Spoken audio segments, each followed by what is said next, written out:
কৃষ্ণ কৃষ্ণ শুধু শ্রী কৃষ্ণ। আমরা বিয়ে করি কিসের জন্য? পুত্রং কি হতে ভার্যা? হাঁ করে আছো কেন? বুঝতে পারছো না? পুত্র লাভে তুমি বলতে পারবে না, তোমার স্বামী বলতে পারবে। তাই জিজ্ঞেস করো, দাদা বিয়ে করেছেন কেন? সত্যি বলবে। কিসের আশায় বিয়ে করেছিলে? পুত্র লাভের জন্য। পুত্র কি করবে? বলে বেঁচে থাকতে ভাত দিক বানা দিক, মরে গেলে পিন্ডিটা তো দেবে। শালা পিন্ডি খাবার লোভে বিয়ে করেছে, ভাত তো পাবে না। কলিযুগে ততদিন ছেলে থাকে ভালো, আর ওই মন্ত্রে দীক্ষা হতেই ছেলে উচ্ছন্নিতে গেল। যতদিন বউগুরুর দীক্ষাটা না হয় ছেলে ভালো থাকে। কেউ একটা না, মায়েরা রেগে যাবে বাবা, বলবো নি, বলবে সব খালি আমাদের দোষ। বলবে না? বলবো। বলে বলো বাবা, মানে মনের কথাগুলো বেরোচ্ছে তো কষ্টটা একটু মকুব হচ্ছে না? হ্যাঁ গো, বিয়ে ছেলে নাম তো ছেলে, পুত্র নাম নয়, নাম হচ্ছে ছেলে। পুত্র বলা হয় কেন? শুনুন, মৃত্যুর পর আমাদের আত্মা চলে যায় পুং নামক নরকে। যে নরকে আত্মা গিয়ে স্টে করে ওই জায়গাটার নাম হচ্ছে পুং নরক। পুং নরক, ওই পুং নরক থেকে ত্রাণ করে, ত্রাণ পিণ্ডি দিয়ে ত্রাণ করে, মানে উদ্ধার করে। বোঝা গেল না? ওই জন্যে পুত্র। পুং নামক নরক থেকে ত্রাণকারী ব্যক্তিকে বলা হয় পুত্র। বোঝা গেল এবার? ছেলেকে বলা হয় এই কারণে পুত্র। পুত্রং কি হতে ভার্যা? পুত্র লাভের আশায় বিয়ে করে, তাই তো? বিয়ে কে করে? নারী করে না পুরুষ করে? সবাই বলে পুরুষ নাকি বিয়ে করে। আমি একটু উল্টে দিয়েছি, পুরুষ কোনোদিন বিয়ে করে? পুরুষ বিয়ে করে? কি করে বললে না? তোমাকে বিয়ে করতে গেছিল না, তুমি পালিয়ে এসেছিলে।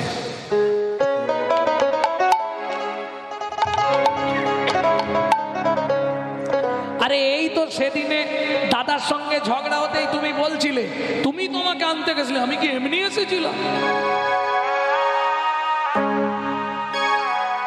পুরুষ বিয়ে করতে যায় এটা সত্য, কিন্তু বিয়েটা পুরুষ করে না, নারী করে। কি কেন? পুরুষ গিয়ে ছাদনা তলায় দাঁড়ায় গো বেচারার মতো, মেয়েটা এসে ওই কি একটা পাতা চাপা দেয় না, বট পাতা নাকি, হ্যাঁ পান পাতা, যাই হোক, ওই পান পাতা এত পাতা ছিল, শালা পানটাই দরকার হলো। পান একটা জায়গায় খুব ভালো, খাবার পরে লাগে, আর কাঠারির ডোগায় লাগে। যাকে ভাবলি বউ মনে রাখিস, পান মানে কাঠারি, কাঠারির ডোগায় পান। এই সিম্বল গুলো বুঝে বিয়ে করতে হয়। হ্যাঁ দেখো নি, মাথায় একটা টুপুর দেয়, টুপুরের টপ লেভেলে একটা ঝেঁটার কাঠি, ওটা সিম্বল। যেদিন থেকে বিয়ে করলি আলাদা একটা ঝাঁটা তুলে দেয়, না দিতে পারলেই ঝাঁটার বাড়ি মারবে। এগুলো বুঝতে হয়। যাই হোক, ছাদনা তলায় গিয়ে ছেলেটা দাঁড়ালো, মেয়েটা পান পাতা চাপা দিয়ে কতবার ঘোরে? ওদিকে কে বললে 8 বার নাকি? তুমি কি একবার বেশি ঘুরেছিলে নাকি? 7 বার ঘোরে, তাই তো? হ্যাঁ। প্রথম মেয়েটাই পানটা সরিয়ে ছেলেটার মুখ দেখে, সত্যি না মিথ্যে মা? সত্যি। আচ্ছা, মালা বদনের সময় টপ টপ করে মেয়েটাই আগে মালা দেয়, সত্যি না মিথ্যে? হাত বাঁধার সময় মেয়েটার হাতটাই আগে দেয়, সত্যি না মিথ্যে? সত্যি। খই পোড়ানোর সময় মেয়েটাই আগে আগে যায়। তাহলে বিয়েটা কে কাকে করলো? ছেলেটা মেয়েকে করলো না মেয়েটা ছেলেকে করলো? বুঝো, আমার কাছে প্রশ্ন এটা নয়, আমার কাছে প্রশ্ন হচ্ছে 7 বার ঘোরার কি দরকার? 1 বার 2 বার ঘুরলে হতো নি? আরে তুমি কি বুঝবে? হালকা মেয়ে হলে তবু ঠিক, যেগুলো ভারী ভারী মেয়ে যারা ঘোরায় তারা বুঝতে পারে কি জ্বালা রে বাবা। হ্যাঁ হ্যাঁ, শুনতে পাই ঘোরা বন্ধ। সেগুলো তো মোবাইল বিয়ে, ওটা আলাদা জিনিস। ওটা বিয়ের, ওটা বিয়ে, বিবাহ নয়, ওটা বিয়ে। বিবাহ নয়, বিবাহ ওটা নয়, ওটা বিয়ে। ও তো দুদিনের জন্য, আবার ডিভোর্স ফাইল হবে, ও কোনো চিন্তা নেই, ওটা বিবাহ হলো না।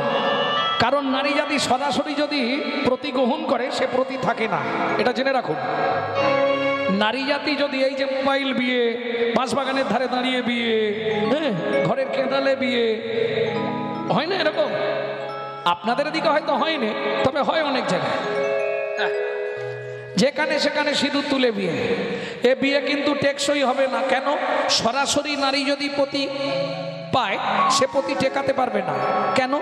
নারীর আলাদা একটা তেজ থাকে, সেই তেজটা প্রথম কোনো পুরুষ পেলে সহ্য করতে পারবে না, ও মরবেই। খুব সাবধান। যার জন্য আপনি কি জানেন যে আপনাকে সিঁদুর পরিচয়, ওটা আপনার 4 নম্বর স্বামী। এ বাবা, আরে অত বড় হাঁ করছো কেন? আমি ভুল কিছু বলিনি, আমি প্রমাণ দিব তো, তবে তো কথা বলছি। শোনো, যখন বিয়ের বাসরে এসে বসলে, হাতটা বাঁধা হলো, প্রথম তোমার বিয়ে দেয়া হয়েছিল, মাঝখানে একটা শিলা ছিল, ছিল না? শ্রী বিষ্ণু নারায়ণ প্রেম সে বলো চৈতন্য মহাপ্রভু কি। একটা বিয়ে এসে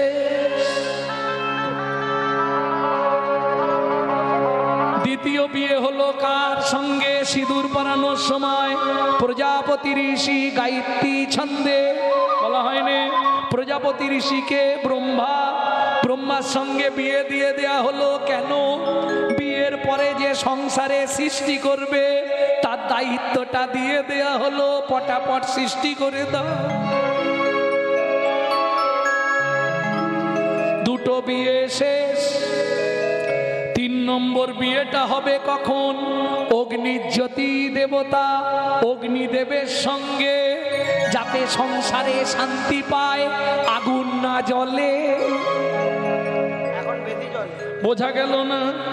দেখবেন যেগুলো ওই রাস্তার ধারে দাঁড়িয়ে বিয়ে, ওগুলো সংসার হওয়ার পরেই দাউ দাউ করে জ্বলে। হ্যাঁ কি না? জ্বলবেই, অগ্নিদেবতা সাক্ষী নেই তো। তাহলে 3টে হয়ে গেল অগ্নিদেবতা নিয়ে। এইবার 4 নম্বর যেটা সিঁদুর, ওটা 4 নম্বর পিস। হ্যাঁ, এইবার শুনুন, আমার কাছে কথা হচ্ছে 7টা পাক কেন দেয়া হয় এইটা বুঝে নিন। মায়েরা জানেন 7 পাক কেন দেয়া হয়? জানেন না? শুনে নিন। নারী 24 ঘন্টায় 8টা কাল হয়, 3 আসতে 24 ঘন্টা। একটা কাল নারীর নিজের জন্য, বাকি 7টা কাল সে 7 রকম ভাবে পতির কাছে পরিচারিকা হবে। সারাক্ষণ শুধু বউ নয়। বোঝা গেল না? আরো ভাঙবো। 7টা সময় 7 রকম ভাবে স্বামীর সঙ্গে মিশবে। বুঝলেন না তো? ভেঙে বলে দিচ্ছি, চলুন। সোহাগে ভগিনী রমণে রমণী, সোহাগে ভগিনী রমণে রমণী, জ্ঞানে জ্ঞানে এরা মাতৃজননী, জ্ঞানে জ্ঞানে এরা মাতৃজননী, অন্নপূর্ণা গৃহ লক্ষ্মী, অন্নপূর্ণা গৃহ লক্ষ্মী, দাসীবাদী আর কিঙ্করী, দাসীবাদী আর কিঙ্করী। বুঝতে পেরেছেন না? ভাঙবো, আবার ভাঙবো। তাহলে চলুন। সোহাগে ভগিনী, ভগিনী মানে বোন। কখনো বউ নয়, বোনের মতো ব্যবহার হবে। কখনো রমণী, রমণের সময়। কখনো জননী, মা। কোনো অসুবিধা নেই, আপনি বউকে মাও বলতে পারেন, অসুবিধা হবে না। হ্যাঁ, তবে সব সময় নয়, একটা টাইম। যখন ভাত খেতে দেবে তখন অন্নপূর্ণা। বোঝা গেল? যখন সন্ধ্যাবেলায় লালপাড় শাড়ি পরে ধূপ প্রদীপ নিয়ে তুলসী তলায় দেবে, দিয়ে পু, তখন গৃহলক্ষ্মী। যখন তুমি খেটে খুঁটে এলে সর্ষের তেল গরম করে পায়ে লাগাবে, তখন দাসী। তবে এখন আর সেদিন নেই, এখন সব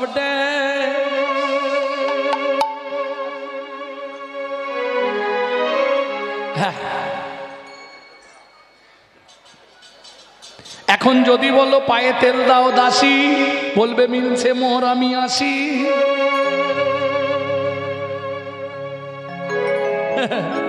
ওরে বাবরে, জয় রাধে।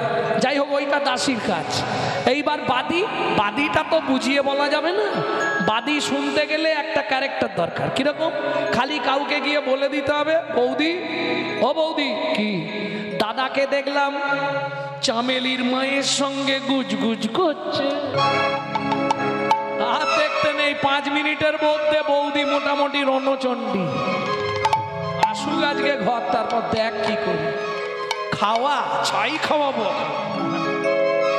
রান্না কিচ্ছু রান্না করবো না, আজ আসুক তারপর দেখা কিরম খাওয়াবো বুঝতে পারবে। বৌদি কিন্তু তৈরি, দাদা ঢোকার সঙ্গে সঙ্গেই শুরু হয়ে যাবে কোনো চিন্তা। এটাকে বলে বাদি। বোঝা গেল 7টা স্তর বুঝে নিয়েছেন, কাল থেকে সেই মতো চলবে। তবে আমার কথা যেন বলবেন না, তাহলে আমাকে আবার কষ্ট পেতে হবে। বলে দিলেই আমার ওপর টর্চার হবে। আপনি মশাই এইসব বলে শিখিয়ে দিয়ে গেছেন, ঝামেলা হচ্ছে বাড়িতে। হ্যাঁ, কিন্তু এই কারণেই 7টা পাক দেওয়া হয়। তবে এটা বহিরাঙ্গ বললাম।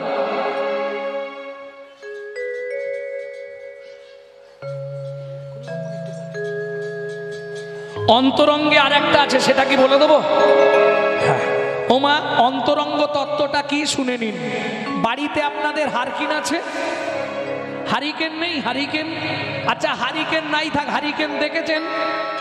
কোনোদিনও হারিকেন জ্বেলেছিলেন? সত্যি বলবেন। রাত্রে জ্বালবেন, সকালে গিয়ে দেখবেন হারিকেনের কাচের মধ্যে কতজন চিৎপাত হয়ে পড়ে থাকে। দেখেননি?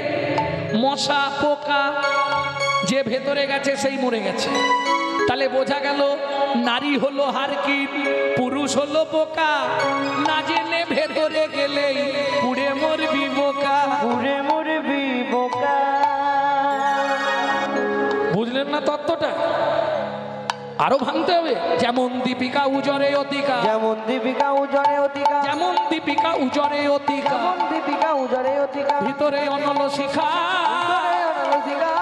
পতঙ্গ দেখিয়া ঘুরিয়া পড়ায়, পুড়িয়া মরয় পাখা। পতঙ্গ দেখিয়া ঘুরিয়া পড়ায়, পুড়িয়া মরয় পাখা। নারীর চরিত্র অতি সে কঠিন, নারীর চরিত্র অতি সে কঠিন। কে বুঝিবে বলো তা? কে বুঝিবে বলো তা? বুঝিতে অবধি নারী লেগে বিধি, অবধি নারী লেগে বিধি। 7 দিনে গড়িল যায়, 7 দিনে গড়িল যায়। একটা পুরুষ সৃষ্টি করতে বিধাতার সময় লেগেছিল 1 দিন 1 রাত। একটা নারী সৃষ্টি করতে বিধাতার সময় লেগেছিল 7 দিন 7 রাত। কেন? যতবার তৈরি করে ততবার ভেঙে পড়ে। এখনো দেখবেন নারী কিন্তু পুরুষের অনেক আগে ভেঙে যায়। 7 দিন কেন লাগলো? 7-এর তত্ত্ব আশ্রয় করলেন। 7-এ কি ছিল? 7-এ সমুদ্র, লবণ, ইক্ষু, সুরা, সুরপি, দধি, দুগ্ধ, জলস্ততা। 7 সমুদ্র থেকে ব্রহ্মা 7 কলসি জল নিলেন, একটা নারীর মধ্যে দিলেন, তবে নারী সৃষ্টি করতে পারলেন। অতএব নারীর মধ্যে 7 কলসি জল। বুঝে নাও এবার। যখনই দেখবে কোনো কেসে এরা হেরে যাবে, এরা অমনি জল ঢেলে জিতবে। হ্যাঁ, যখনই দেখবে আর রাস্তা নেই তখনই জল ঢালতে শুরু। আমি বুঝতে পেরেছি তুই ও জল ঢেলে জিতে যাবে, কেঁদে জিতবে সবসময়। এটা নারীর ধারা। যখন দেখবে রাস্তা নেই কাঁদতে শুরু করবে, আর কাঁদলেই নারী জিতবে। হ্যাঁ, ভক্তমন্ডলী, ভক্তিমতী মায়েরা, এইবার চলুন তাহলে পুত্রঙ্কি হতে ভার্যা, পুত্র লাভের আশায় বিয়ে করা। সনাতন দাস বিবাহ করলেন, একটা পুত্র হলো, সুখের সংসার। যা খায় ভগবানকে দিয়ে খায়, সুখের সংসার, বেশ সুন্দর সংসার। কিন্তু এই যে করে আমারা, আমি করি তা,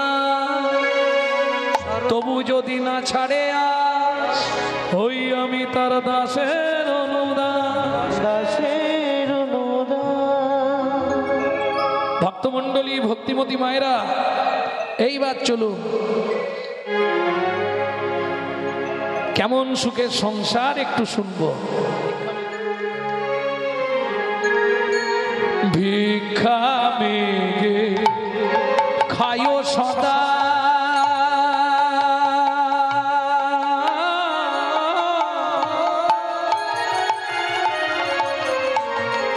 নিতাই গৌরী হরি হরি হরি হরি হরি বল।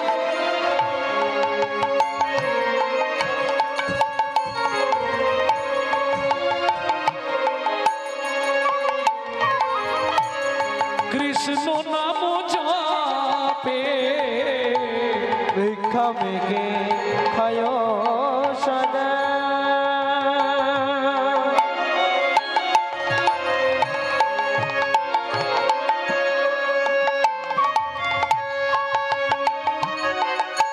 কৃষ্ণ নাম জপে এতে কই আনন্দের মাঝে কিছু দুঃখ থাকে, এতে আনন্দের মাঝে কিছু দুঃখ আছে। সুন্দর ঘর, শুধু চালে ছাউনিটা নেই, ওই পাতা চাপিয়ে দেয়, পাতা শুকনো হয়ে খসে পড়ে যায়, আবার চাপায়, এইভাবেই চলে। কিন্তু সুখের সংসার, একটা ছেলে এইভাবেই চলতে থাকে, ভাগবত পাঠ করে বেড়ায়, যদি হলো হলো, না হয় ভিক্ষা করে সংসার চলে যায়। হ্যাঁ, ভক্তমণ্ডলী ভক্তিমতী মায়েরা, সেদিন ছিল দ্বাদশী তিথি, একাদশীর পরের দিন যারা একাদশী করেন দ্বাদশীর পালন করতে হয়। কিছু মনে করবেন না, একাদশী করলে পরের দিনে একটুখানি যেন আলু সিদ্ধ অন্ন হলেই ভালো হয় নাকি? আমাদের তো হবে না, আমাদের এক সূর্যে একবারের বেশি অন্ন চলবে না। তা বেশিরভাগই একাদশী করলে পরের দিন সকালে একটু অন্ন, একটু আলু সিদ্ধ।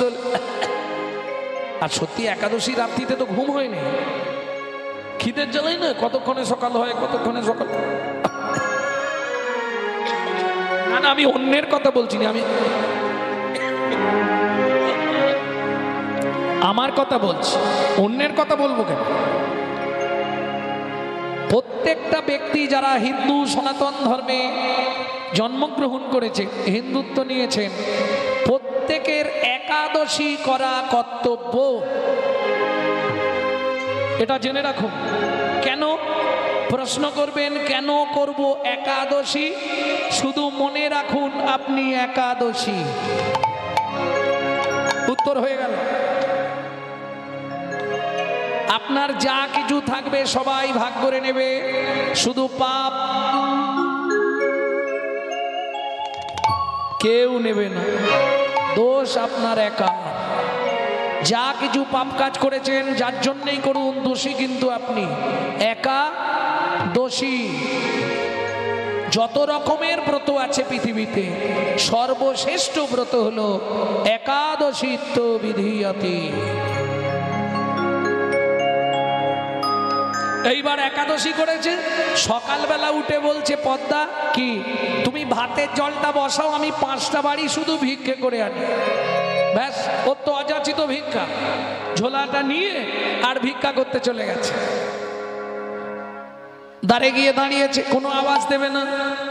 ভজ শ্রীকৃষ্ণ চৈতন্য প্রভু নিত্যানন্দ শ্রী অদ্বৈত গদাধর শিবাসাদি গৌর ভক্তবৃন্দ। ভজ শ্রীকৃষ্ণ চৈতন্য প্রভু নিত্যানন্দ শ্রী অদ্বৈত গদাধর শিবাসাদি গৌর ভক্তবৃন্দ। ভজ শ্রীকৃষ্ণ চৈতন্য প্রভু নিত্যানন্দ হরে কৃষ্ণ হরে রাম শ্রী রাধা গোবিন্দ। শ্রীকৃষ্ণ চৈতন্য প্রভু নিত্যানন্দ হরে কৃষ্ণ হরে রাম শ্রী রাধা গোবিন্দ। হরি বল হরি বল হরি বল।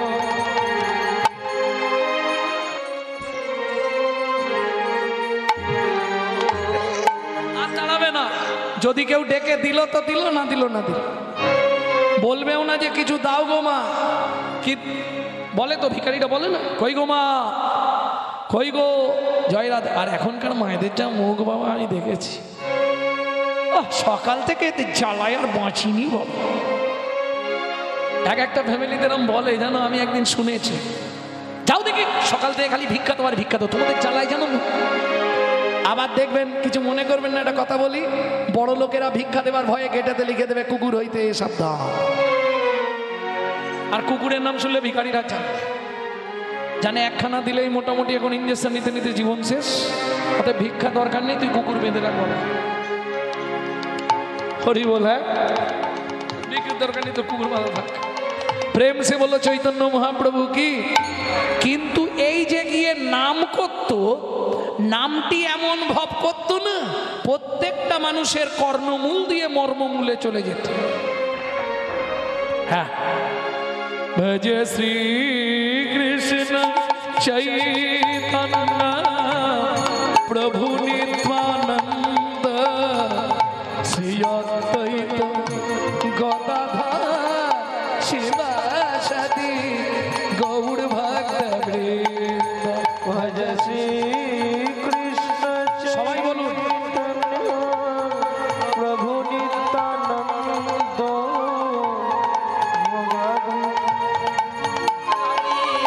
গৌর ভক্ত হরে কৃষ্ণ কৃষ্ণ কৃষ্ণ হরে হরে হরে রাম রাম রাম হরে হরে।